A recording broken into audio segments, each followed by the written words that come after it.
Kenneth. My monster's name is Ian. He lives in a cabin. Yeah. He eats fruits. He likes to celebrate Christmas. All of our wonderful art teachers do a unit with their kindergartners where we have a couple different books for a literacy connection that get them moving like monsters, thinking about imaginary friends. And so the kindergartners design a monster. Their teachers help them to write a story about that monster. In a lot of our schools, they actually use their fifth graders to come and partner. And then our students get to pick their monsters. It might remind them of something, and they learn about how monsters have a role in our culture, in our society. It just really reminds me of my childhood, and I'm pretty sure she's gonna go through the same things as well, because most Hispanics go through the similar things. It's probably our most real-world example of an art project, right? If you're an artist working professionally, you get an idea from someone who's commissioning you, in this case me and the kindergartner.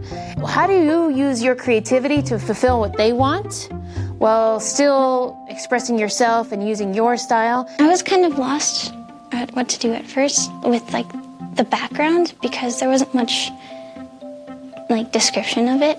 And that's really the challenge. Within a timeline, returning it back to the client, aka the kindergartner.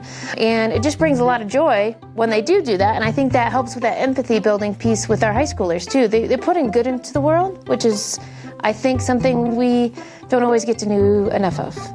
Us as high schoolers, it can help us by expressing like our inner child all over again and like making us feel like a little kid all over again. Using your imagination, you could use and like create a whole another thing with the same concept as the little kids. Like you'll have a monster named Meatball who lives in the toilet and likes to throw rings. And so that's a pretty interesting image to come up with. Some advices would be to use your imagination.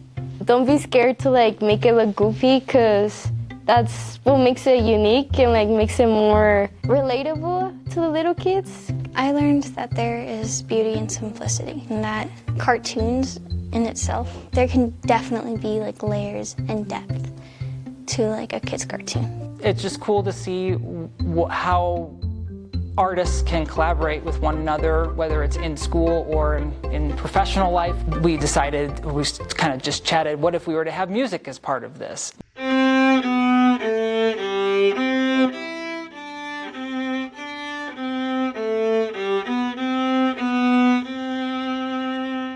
My students started to take and look at some of the art that had been done, and they picked monsters that spoke to them, that they thought were fun and wanted to create music for. They started to create their ideas about the music just by playing their instruments and trying things out and getting ideas, and then eventually some of them went on to then perform on their instruments the music and to record it that way too. I just thought it would be like fun and creative, something I would have liked to listen to when I was little. I feel like it combines pretty good, and I feel like it makes everything look more lifelike, and it makes it have more like emotion into it. I always have this perfect vision, but it'll never be perfect, which is what was probably my biggest struggle, you know, just coming to accept that this is what I have. And, you know, it's time. They want to hear it now. Because when you look at a picture, maybe you'll feel some type of way.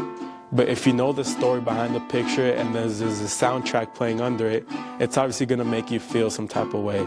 I just think it would add emotion and spread music around more.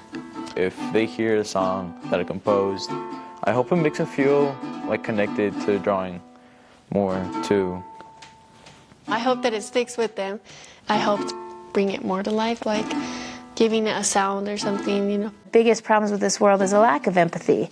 And I think anything that we can do to build that is really, really meaningful. That's the whole spirit of this project. That's why it's called the Monster Collaboration Project. And so just like everything, it's got to start small. It just started with them, and now it's everybody. As many people as we can bring into something positive, I think it's super beneficial. I think it just makes more connections, it makes more positive feelings about that, more memories. That's what I hope the kindergartners remember. I hope it brings happiness to them, it brings a good memory to them, and to the high schoolers too, you know, realizing what they did for these kiddos. Thank you for drawing my monster really cute.